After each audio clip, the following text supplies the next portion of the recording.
Hello दोस्तों, मेरे हाथ में ये छोटा सा टुकड़ा देख रहे हैं। ये कोई साधारण चीज नहीं, ये एक चिप है। आपके स्मार्टफोन से लेकर स्मार्ट वॉच, कार से लेकर एरोप्लेन, और मैं ये वीडियो जिससे रिकॉर्ड कर रही हूँ उस कैमरे से लेकर यहाँ तक कि मिसाइल तक, हर एक इलेक्ट्रॉनिक डिवाइस का दिमाग है ये चिप। या यूँ कहूँ जैसे एक कहानी में हमने सुना था, राजा की जान उस तोते में बसती है, वैसे ही इस टेक वर्ल्ड की जान है ये चिप। और ये बनती है सेमीकंडक्टर से, लेकिन ये तो हमारे देश में बनता ही नहीं। जी हाँ, एक तरफ तो भारत सॉफ्टवेयर में टॉप पर है, लेकिन हार्डवेयर मैन्युफैक्चरिंग में काफी पीछे है। लेकिन रुकिए, 2025 के खत्म होने से पहले भारत अपना पहला चिप खुद ही भारत में बना लेगा। लेकिन क्या अब तक इसके लिए प्रयास नहीं किए गए थे? और इस टेक वर्ल्ड की बदलती दुनिया में भारत कहां स्टैंड करता है, इस वीडियो में आपको बताते हैं। नमस्कार, मैं हूं पूनम ऋतु सेन और आप देख रहे हैं द लेंस।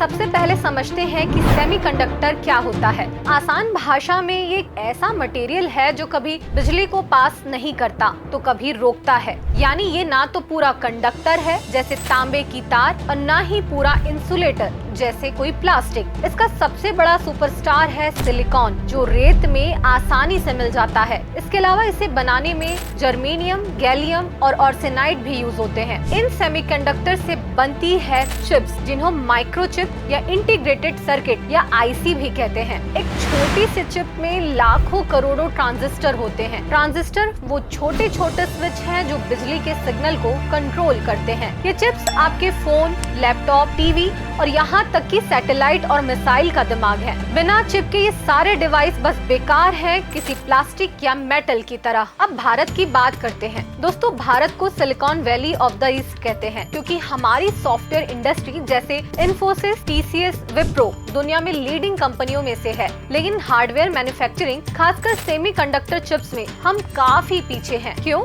चलिए इसकी कहानी पर भी बात करते हैं। 1976 में इंदिरा गांधी ने सेमीकंडक्टर कॉम्प्लेक्स लिमिटेड यानी SCL को मंजूरी दी। पंजाब के मोहाली में 1984 में ये प्लांट शुरू हुआ और 5 माइक्रोन के चिप्स बनानी शुरू की गई। उस समय ये गजब की बात थी, क्योंकि ताइवान की मशहूर company Taiwan semiconductor manufacturing company limited यानी TSMC तो 1987 में शुरू हुई थी, और आज यही कंपनी वर्ल्ड की लीडिंग चिप मैन्युफैक्चरर है। यानी भारत चिप डिजाइनिंग में दुनिया से सिर्फ एक जनरेशन पीछे था। लेकिन 7 फरवरी 1989 को एक रहस्यमयी तरीके से इसमें आग लग गई और SCL को तबाह कर दिया। अनुमानित तौर पर 75 करोड़ रुपए का नुकसान हुआ। कुछ लोग इसे साजिश मानते हैं, क्योंकि आग कई जगहों पर एक साथ भड़की थी। खुफिया ब्यूरो ने जांच की, लेकिन कोई पक्का जवाब नहीं मिला। इस आग ने भारत के सेमीकंडक्टर सपनों को दशकों पीछे धकेल दिया। SCL 1997 में फिर शुरू हुआ, लेकिन तब तक दुनिया बहुत आगे निकल चुकी थी। SCL के चिप्स सिर्फ रक्षा और अंतरिक्ष मिशनों जैसे चंद्रयान के लिए बनती थी, वो भी पुरानी 180 नैनोमीटर टेक्नोलॉजी पर। अब सेमीकंडक्टर की बात हो रही है तो जरा कंप्यूटर की कहानी भी सुनिए। भारत में कंप्यूटर की शुरुआत हुई प्रशांत चंद्र महालनोबिस के प्रयास से। 1932 में उन्होंने कोलकाता में इंडियन स्टैटिस्टिकल इंस्टीट्यूट बनाया और मैकेनिकल कैलकुलेटर लाए। 1953 में ISI ने भारत का पहला एनालॉग कंप्यूटर बनाया, जो कठिन से कठिन कॉम्प्लेक्स या मैथमेटिकल इक्वेशन सॉल्व कर सकता था। इसके बाद 1955 में ब्रिटेन से HEC2M नाम का पहला डिजिटल कंप्यूटर भारत आया और ISI में लगा। फिर 1959 में होमी भाभा ने मुंबई के Tata institute of fundamental research यानी TIFR में TIFRAC नाम का डिजिटल कंप्यूटर बनाया, और 1991 में CDAC ने परम 8000 नाम का सुपर कंप्यूटर बनाया। ये इतना शानदार था कि इसे जर्मनी, UK और रूस तक एक्सपोर्ट किया गया। लेकिन उस समय के कंप्यूटर्स में वैक्यूम ट्यूब्स होती थी, सेमीकंडक्टर नहीं। और आप in heavy space holding computers की तस्वीरों से अंदाजा लगाइए कि उस समय के कंप्यूटर से लेकर आज यूज होने वाले टैबलेट और लैपटॉप तक दुनिया कितनी एडवांस हो गई है। दोस्तों, भारत का सेमीकंडक्टर का सफर आसान नहीं रहा। कई मौके हाथ से निकल गए। 1960 में फेयरचाइल्ड सेमीकंडक्टर का प्लांट भारत में लग सकता था, लेकिन भारी आयात शुल्क और नौकरशाही की सुस्ती ने भारत के बजाय मलेशिया और फिलीपींस में फेयरचाइल्ड ने अपने प्लांट्स लगाए, जो बाद में एशिया के सेमीकंडक्टर हब बन गए। 1980 से 90 के दशकों में भारत ने इस दौरान ताइवान, दक्षिण कोरिया और सिंगापुर जैसे देशों को आगे निकलते देखा, जिन्होंने विदेशी निवेश और टेक्नोलॉजी ट्रांसफर को अपनाकर अपनी सेमीकंडक्टर इंडस्ट्री को मजबूत किया। भारत की बंद अर्थव्यवस्था ने ग्लोबल कंपनियों को दूर रखा और हम सॉफ्टवेयर में तो आगे बढ़े, लेकिन हार्डवेयर में पिछड़ गए। 2000 की बात करें तो इंटेल ने भारत छोड़कर वियतनाम और चीन को चुना, जहां सरकार ने भारी सब्सिडी, टैक्स छूट और तेजी से मंजूरी दी। इस प्रोजेक्ट के साथ भारत ने 4000 नौकरियां और एक बड़े सेमीकंडक्टर प्लांट को खो दिया। दूसरी कंपनियां जैसे HSMC ने भी भारत में निवेश करने से पहले इंटेल का अनुभव देखा और पीछे हट गई। लेकिन इन सब के अलावा SCL में 1989 में लगी आग ने भारत की सेमीकंडक्टर इंडस्ट्री को दशकों पीछे धकेल दिया। 1987 में भारत दुनिया से सिर्फ 2 साल पीछे था, लेकिन इन सब के बाद हुए फैसलों ने भारत को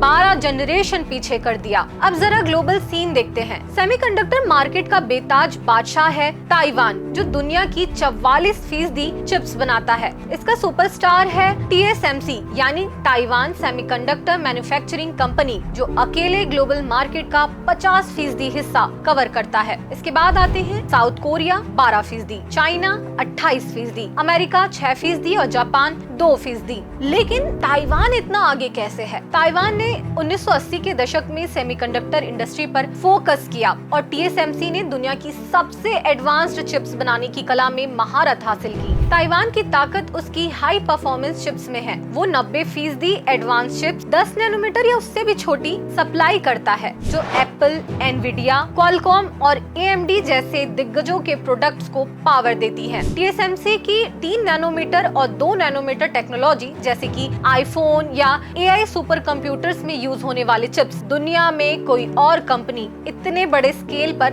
नहीं बनाती। लेकिन ये दबदबा भारत जैसे देशों के लिए चुनौती भी है, क्योंकि हमें ऐसी ही टेक्नोलॉजी और स्केल चाहिए। कोविड-19 का दौर तो आप लोगों को याद होगा। कोविड-19 के बाद 2020 से 22 के दौरान चिप में शॉर्टेज हुआ। बताते चले कि वैश्विक सेमीकंडक्टर मार्केट 2030 तक $1 ट्रिलियन का होने वाला है। 10% सालाना ग्रोथ के साथ 5G, AI, इलेक्ट्रिकल व्हीकल और इंडस्ट्रियल डिवाइसेस इस डिमांड को बढ़ा रहे हैं। अब अच्छी खबर ये है कि भारत इतने बरसों के बाद अब पीछे नहीं रहना चाहता। 2021 में शुरू हुआ इंडिया सेमीकंडक्टर मिशन, जिसमें 76,000 करोड़ रुपए का बजट लगाया गया है। इसका मकसद है चिप डिजाइन, मैन्युफैक्चरिंग और टेस्टिंग, ये पूरा इकोसिस्टम बनाना और भारत चिप्स का ग्लोबल हब बने, इस दिशा पर कार्य करना। 2025 का टारगेट है कि दिसंबर 2025 तक भारत की पहली स्वदेशी चिप 28 से 90 नैनोमीटर मार्केट में आएगी। इलेक्ट्रॉनिक्स और सूचना प्रौद्योगिकी मंत्री अश्विनी वैष्णव ने CII समिट में कहा, हमने 60 मार्केट वैल्यू को टारगेट किया है। इसके अलावा नई फैक्ट्रियां बन रही हैं, जिनमें माइक्रॉन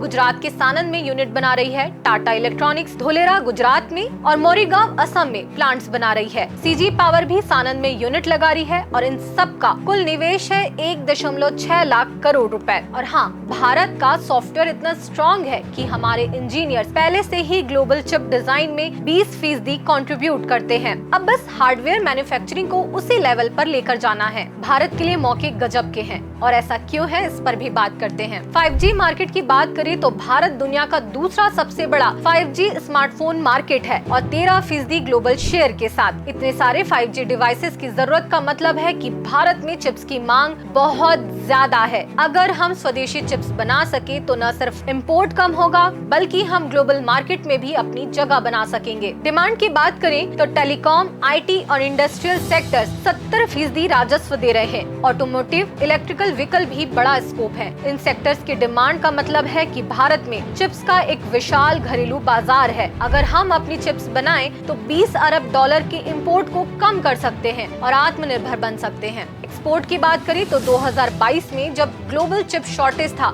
तब भारत ने $516 मिलियन के चिप्स एक्सपोर्ट की US और हांगकांग को, यानी दुनिया को भरोसेमंद सप्लायर्स चाहिए। भारत ग्लोबल सप्लाई चेन में बड़ा रोल निभा सकता है, लेकिन रास्ता आसान नहीं है। चिप मैन्युफैक्चरिंग में क्लीन रूम, हाईटेक मशीनें और ढेर सारी एनर्जी चाहिए। एक फैब प्लांट की लागत अरबों डॉलर में होती है। 2027 तक 3.5 लाख स्किल्ड वर्कर्स की कमी हो सकती सकती है। ग्लोबल कंपटीशन की बात करें तो ताइवान का TSMC और कोरिया का सैमसंग 2 से 3 नैनोमीटर के चिप्स बना रहे हैं, जबकि भारत अभी 28 नैनोमीटर पर शुरुआत करने जा रहा है। चिप प्रोडक्शन में केमिकल्स और हाई एनर्जी यूज पर्यावरण के लिए खतरा भी है। तो ये थी भारत की सेमीकंडक्टर और चिप की कहानी। एक समय हम दुनिया से आगे थे, फिर पीछे रह गए। इस बार सब कुछ सही रहा तो 2025 के अंत तक हमारी अपनी चिप मार्केट में होगी। तो दोस्तों, भारत जो सॉफ्टवेयर में लीड कर रहा है, क्या हार्डवेयर में भी ताइवान और कोरिया को टक्कर दे पाएगा? क्या 2025 की पहली स्वदेशी चिप भारत को ग्लोबल टेक हब की ओर लेकर जाएगी? और सबसे